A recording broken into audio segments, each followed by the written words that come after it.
ಅಂತ ರೀಲ್ಸ್ ಮಾಡಿ ಪೋಸ್ಟ್ ಕೊಟ್ಟಿದ್ದ ಸುಚಿತ್ರಾಳ ಒಂದೊಂದೇ ಮುಖವಾಡ ಕಳಚುತ್ತಿದೆ.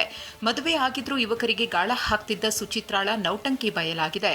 ಅಸಲಿಗೆ ಈ ಸುಚಿತ್ರಾ ಪಡ್ಡೆ ಹುಡುಗರಿಗಾಗಿ ತನ್ನ ಹೆಸರನ್ನೇ ಬದಲಾಯಿಸಿಕೊಂಡಿದ್ಲು ಎನ್ನಲಾಗಿದ್ದು, ಸುರೇಖಾ ಎಂಬ ತನ್ನ ಹೆಸರನ್ನೇ ಬದಲಾಯಿಸಿ ಸುಚಿತ್ರಾ ಎಂದು ಇಟ್ಕೊಂಡಿದ್ಲಂತೆ.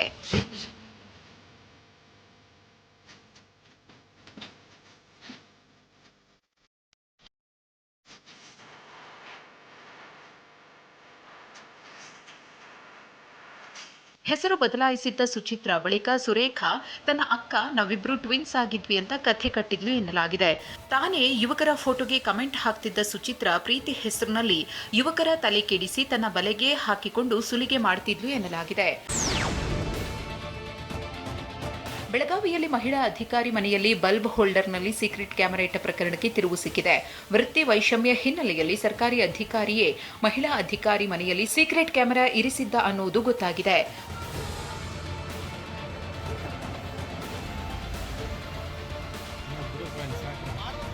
ಮಾಳಮಾರುತಿ ಪೊಲೀಸರು ವಿನೋದ್ ಟಿ ಎಂಬಾತನನ್ನ ಬಂಧಿಸಿದ್ದಾರೆ. ಮಹಿಳಾ ಅಧಿಕಾರಿ ವಿರುದ್ಧ ನಕಲಿ ಪತ್ರಕರ್ತರನ್ನ ಛೂ ಬಿಟ್ಟಿದ್ದೇ ಈ ಅಧಿಕಾರಿ ವಿನೋದ್ ಅನ್ನೋದು ಗೊತ್ತಾಗಿದೆ. ಬೆದರಿಸಿ ಬಂದ ಹಣದಲ್ಲಿ ನಕಲಿ ಪತ್ರಕರ್ತರು ಮತ್ತು ವಿನೋದ್ಗೆ ಪಾಲಿತ್ತು.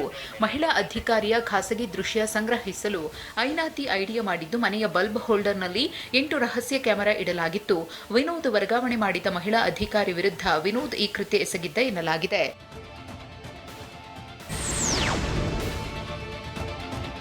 ಪತಿ ಎರಡನೇ ಮದುವೆ ವೇಳೆ ಮೊದಲ ಪತ್ನಿ ರಂಪಾಟ ಪ್ರಕರಣ ಮತ್ತೊಂದು ತಿರುವು ಪಡೆದುಕೊಂಡಿದೆ. ಎರಡನೇ ಮದುವೆ ಆಗಲು ರೆಡಿಯಾಗಿದ್ದ ಹರಿಪ್ರಸಾದ್ಗೆ ಶಾಕ್ ಎದುರಾಗಿದೆ. ಮೊದಲ ಮದುವೆ ಮುಚ್ಚಿಟ್ಟು ಮತ್ತೊಂದು ಮದುವೆ ಆಗಲು ಬಂದಿದ್ದಾರೆ. ಮದುವೆಗೆಂದು ಲಕ್ಷಗಟ್ಟಲೆ ಹಣ ಚಿನ್ನಾಭರಣ ಪಡೆದಿದ್ದಾರೆ ಅಂತ ಎರಡನೇ ಮದುವೆ ಆಗಬೇಕಿದ್ದ ಯುವತಿ ತುಮಕೂರಿನ ಅಮೃತೂರು ಠಾಣೆಗೆ ದೂರು ನೀಡಿದ್ದಾರೆ. ಪಡೆದ ಹಣ ವಸ್ತುಗಳನ್ನು ವಾಪಸ್ ಕೊಡಿಸುವಂತೆ ದೂರಿನಲ್ಲಿ ಉಲ್ಲೇಖಿಸಿದ್ದಾರೆ. ಈ ಸಂಬಂಧ ಪೊಲೀಸರು ಎನ್ಸಿಆರ್ ದಾಖಲಿಸಿದ್ದು ಮಂಡ್ಯದಲ್ಲಿ ವಂಚನೆ ದೂರು ನೀಡುವಂತೆ ಸೂಚಿಸಿದ್ದಾರೆ.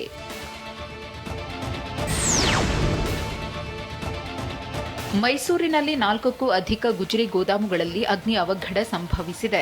ಮೈಸೂರು ಹೊರವಲಯದ ಕೆಸರೆ ಬಡಾವಣೆಯಲ್ಲಿ ದುರಂತ ಸಂಭವಿಸಿದ್ದು, ಕುಡಿದ ಮತ್ತಿನಲ್ಲಿ ಕಿಡಿಗೇಡಿಗಳು ಬೆಂಕಿ ಹಚ್ಚಿರುವ ಶಂಕೆ ವ್ಯಕ್ತವಾಗಿದೆ.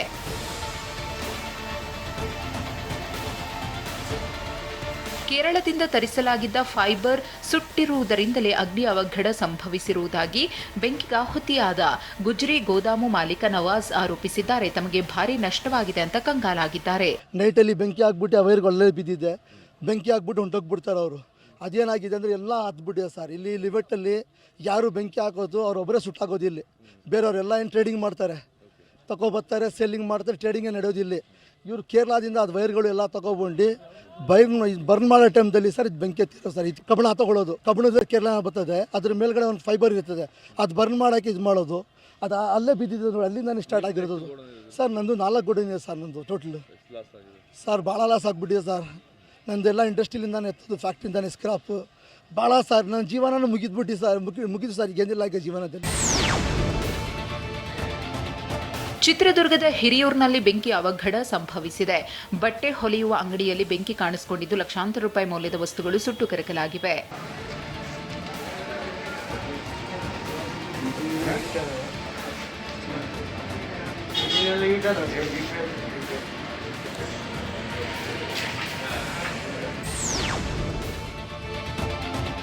ಗದಗದ ಐತಿಹಾಸಿಕ ಕೋಡಿ ಬಸವಣ್ಣ ದೇವಸ್ಥಾನಕ್ಕೆ ಸರ್ಪಕಾವಲು ಇದೆ ಎನ್ನುವ ನಂಬಿಕೆಗೆ ಪುಷ್ಟಿ ಸಿಕ್ಕಿದೆ. ದೇವಸ್ಥಾನದ ಗರ್ಭಗುಡಿಯಲ್ಲಿ ನಾಗರಹಾವಿನ ಪೊರೆ ಪತ್ತೆಯಾಗಿದೆ. ಇದರಿಂದ ಇಂದಿಗೂ ದೇವಸ್ಥಾನದ ಸುತ್ತಲೂ ನಾಗಸರ್ಪ ಕಾವಲಿದೆ ಅನ್ನುವುದು ಗೊತ್ತಾಗ್ತಿದೆ. ಈ ದೇವಸ್ಥಾನದಲ್ಲಿ ಇದೆ ಎನ್ನಲಾಗುತ್ತಿರುವ ಅಪಾರ ಸಂಪತ್ತನ್ನ ಸರ್ಪ ಕಾಯ್ತಿದೆ ಅಂತಲೇ ಹೇಳಲಾಗಿದೆ. ದೇವಸ್ಥಾನಗಳ ಸ್ವರ್ಗ ಲಕ್ಕುಂಡಿಯಲ್ಲಿ ಚಿನ್ನದ ನಿಧಿ ಪತ್ತೆ ಆಗ್ತಂತೆ. ಗದಗ ಜಿಲ್ಲೆಯಂದರೂ ಕೂಡ ನಿಧಿ ಮತ್ತು ಸಂಪತ್ತಿನ ಚರ್ಚೆ ಜೋರಾಗ್ತಾ ಇದೆ. ಅದರಲ್ಲೂ ಕೂಡ ಐತಿಹಾಸಿಕ ದೇವಸ್ಥಾನಗಳಲ್ಲಿ ಸಾಕಷ್ಟು ಸಂಪತ್ತು ಇದೆ, ಅಲ್ಲಿ ಸರ್ಪ ಗಾವಲಿದೆ ಅನ್ನುತ್ತದೆ. ಹೀಗಾಗಿ TV9 ಕೂಡ ಐತಿಹಾಸಿಕ ದೇವಸ್ಥಾನಗಳ ಬಗ್ಗೆ ನಿರಂತರವಾಗಿ ವರದಿ ಮಾಡ್ತಿದೆ. ಇವತ್ತು ಕೂಡ ಗದಗ ತಾಲೂಕಿನ ನಾಗಾವಿ ಗ್ರಾಮದ ಬಳಿ ಇರೋ ಗೋಣಿ ಬಸವೇಶ್ವರ ದೇವಸ್ಥಾನ ಬಳಿ ಇದ್ದೀವಿ. ನೋಡ್ಬೋದು, ಇದು ಗೋಣಿ ಬಸವೇಶ್ವರ ದೇವಸ್ಥಾನ. ಇದು ಕಲ್ಯಾಣ ಚಾಲುಕ್ಯರ ಕಾಲದಲ್ಲಿ ನಿರ್ಮಾಣವಾದಂತಹ ದೇವಸ್ಥಾನ. ಇದು ಸಾಕಷ್ಟು ಸುಂದರವಾದಂತಹ ಶಿಲ್ಪ ಕಲೆಯನ್ನು ಹೊಂದಿದೆ. ಅದರಲ್ಲೂ ಕೂಡ ಈ ದೇವಸ್ಥಾನದ ಕಳಶದ ಒಂದು ವಿಶೇಷ ಏನಂತಂದರೆ, ಈ ಒಂದು ಕಳಶದ ಎಲ್ಲಿ ನೆರಳು ಬೀಳುತ್ತೋ ಆ ಒಂದು ಜಾಗದಲ್ಲಿ ಸಾಕಷ್ಟು ಸಿರಿ ಸಂಪತ್ತಿದೆ ಅಂತನ್ನುವಂಥದ್ದು ಈ ಗ್ರಾಮಸ್ಥರು ಹೇಳ್ತಾ ಇದ್ದಾರೆ. ಈಗಾಗಲೇ 50 ವರ್ಷಗಳ ಹಿಂದೆ ಆ ಒಂದು ಶಿಖರದ ನೆರಳು ಬಿದ್ದ ಜಾಗದಲ್ಲಿ ದೊಡ್ಡ ಪ್ರಮಾಣದ ತೆಪೆಯಲ್ಲಿ ಅಂದರೆ ಹಂಡ್ಯದಷ್ಟು ಒಂದು ಚಿನ್ನದ ನಿಧಿ ಪತ್ತೆಯಾಗಿದೆ ಅಂತ ಅನ್ನೋ ಮಾತು ಕೂಡ ಹೇಳಿದ್ದಾರೆ. ಹೀಗಾಗಿ ಈ ಇಡೀ ಒಂದು ದೇವಾಲಯಕ್ಕೆ ಸರ್ಪಗಾವಲು ಇದೆ. ಯಾಕಂದರೆ ಇಲ್ಲಿ ಸರ್ಪಗಾವಲು ಯಾವ ರೀತಿ ಇದೆ ಅನ್ನೋದ್ರ ಬಗ್ಗೆ ಕೂಡ ನಾವು ತೋರಿಸುವಂಥ ಪ್ರಯತ್ನ ಮಾಡ್ತೀವಿ. ಈಗ ಒಂದು ದೇವಸ್ಥಾನ ಮುಂಭಾಗದಲ್ಲಿ ಕೂಡ ಸಾಕಷ್ಟು ನಾಗ ಏನು ಚಿತ್ರ ಇರುವಂಥ ಶಿಲೆಗಳು ಕೂಡ ಇದ್ದಾವೆ. ಈ ಭಾಗದಲ್ಲಿ ನಾವು ತೋರಿಸುವಂಥ ಪ್ರಯತ್ನ ಮಾಡ್ತೀವಿ. ಇಲ್ಲಿ ಒಂದು ನಾಗಶಿಲೆ ಇದೆ. ಒಂದು ನಾಗಶಿಲೆ ಕೆಳಭಾಗದಲ್ಲಿ ಒಂದು ನಾಗರ ಹಾವಿನ ಪೊರೆ ಇದೆ. ಯಾಕೆಂದರೆ ಈ ಒಂದು ನಾಗರ ಹಾವು ಈ ದೇವಸ್ಥಾನದ ಸುತ್ತಲೂ ಕೂಡ ನಿರಂತರವಾಗಿ ಕಾವಲು ಇದೆ ಅನ್ನುವಂಥದ್ದು ಈ ಗ್ರಾಮಸ್ಥರದು. ಗದಗ ಜಿಲ್ಲೆಯ ಐತಿಹಾಸಿಕ ಲಕ್ಕುಂಡಿಯಲ್ಲಿ ಒಂದೊಂದು ಕುತೂಹಲಕಾರಿ ವಿಷಯ ಬೆಳಕಿಗೆ ಬರುತ್ತಿದೆ. ನಾಗಾವಿ ಗ್ರಾಮಕ್ಕೂ ಐತಿಹಾಸಿಕ ಲಕ್ಕುಂಡಿಗೂ ನಂಟಿರುವ ಬಗ್ಗೆ ನಂಬಿಕೆ ಈಗಲೂ ಇದೆ. ಸಿದ್ಧಿ ಪುರುಷರು ನಾಗಾವಿ ನಿಗೂಢ ಗುಹೆಯಲ್ಲಿ ವಾಸ ಮಾಡ್ತಿದ್ರಂತೆ.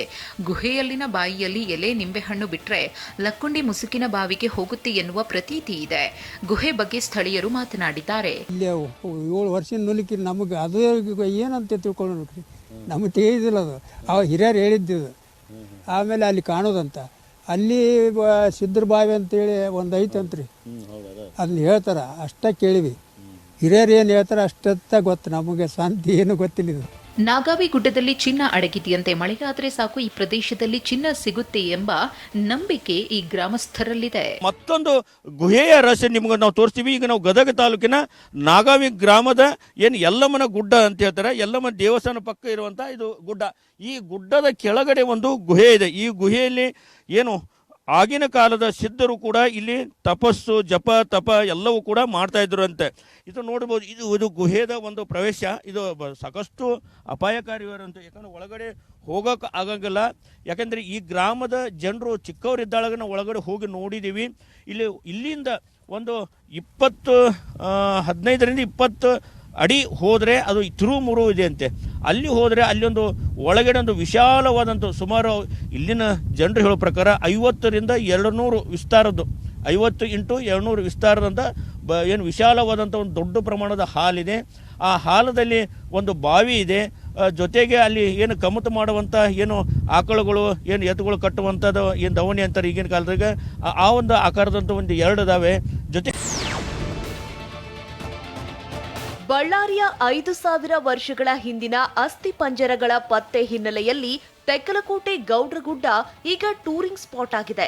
ಕುತೂಹಲದಿಂದ ಸ್ಥಳ ವೀಕ್ಷಣೆಗಾಗಿ ತೆಕ್ಕಲಕೋಟೆ ಪಟ್ಟಣದ ಸುತ್ತಮುತ್ತಲಿನ ಗ್ರಾಮದ ಜನ ಹಾಗೂ ಕೊಪ್ಪಳದಿಂದ ಜನರು ಆಗಮಿಸುತ್ತಿದ್ದಾರೆ.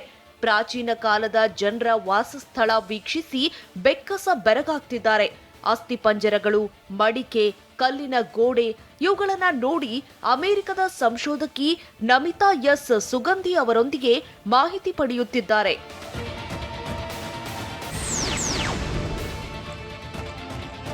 ಮೈಸೂರು ಜಿಲ್ಲೆಯ ನಂಜನಗೂಡಿನಲ್ಲಿ ರೇಸ್ನಲ್ಲಿ ಕಾರು ಪಲ್ಟಿಯಾಗಿದೆ. ಫಿಲಂ ಸಿಟಿ ಬಳಿ ಖಾಸಗಿ ಸಂಸ್ಥೆ ಆಯೋಜಿಸಿದ್ದ ರೇಸ್ನಲ್ಲಿ ಕಾರು ಚಾಲಕನ ನಿಯಂತ್ರಣ ಕಳೆದುಕೊಂಡು ಪಲ್ಟಿಯಾಗಿದೆ. ಕಾರು ಚಾಲನೆ ಮಾಡುತ್ತಿದ್ದ ಪ್ರಜ್ವಲ್ ಕೈಗೆ ಗಾಯವಾಗಿದೆ.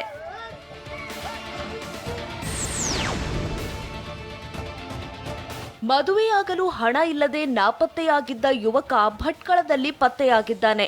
ತುಮಕೂರಿನ ಜಾಕಿರ್ ಎಂಬಾತ ಅಕ್ಟೋಬರ್ 18ರಂದು ಕಣ್ಮರೆಯಾಗಿದ್ದ. ಈಗ 4 ತಿಂಗಳ ಬಳಿಕ ಪೊಲೀಸರು ಜಾಕಿರ್ನನ್ನ ಪತ್ತೆ ಹಚ್ಚಿದ್ದಾರೆ. 5 ವರ್ಷ ಹೊರರಾಷ್ಟ್ರದಲ್ಲಿ ಕೆಲಸ ಮಾಡಿ ಬಂದಿದ್ದ ಜಾಕಿರ್ಗೆ ಮದುವೆ ಮಾಡಲು ಮನೆಯವರು ಮುಂದಾಗಿದ್ರು. ಈತನ ಬಳಿ ಹಣ ಇದೆ ಅಂತ ಬಂಗಾರ ಖರೀದಿಗೆ ನಿರ್ಧರಿಸಿದ್ರು. ಆದ್ರೆ ಹೊರರಾಷ್ಟ್ರದಲ್ಲಿ ಕೆಲಸ ಮಾಡಿದ್ರು ಕೂಡ ಜಾಕಿರ್ ಹಣ ಉಳಿತಾಯ ಮಾಡಿರಲಿಲ್ಲ. ನಂತರ ಯಾರಿಗೂ ಸಂಪರ್ಕಕ್ಕೆ ಸಿಗದೆ ಕಣ್ಮರೆಯಾಗಿದ್ದ.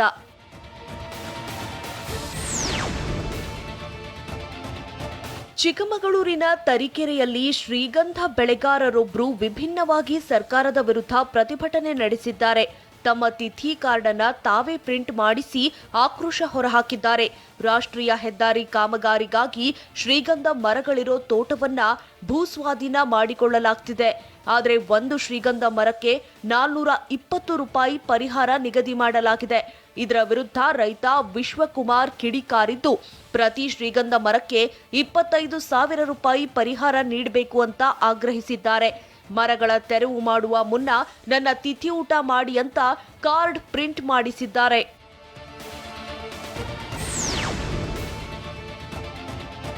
ಬೆಳಗಾವಿಯ ಒಬ್ಬ ವ್ಯಕ್ತಿ ವೈದ್ಯ ಲೋಕಕ್ಕೆ ಸವಾಲಾಗಿದ್ದಾನೆ.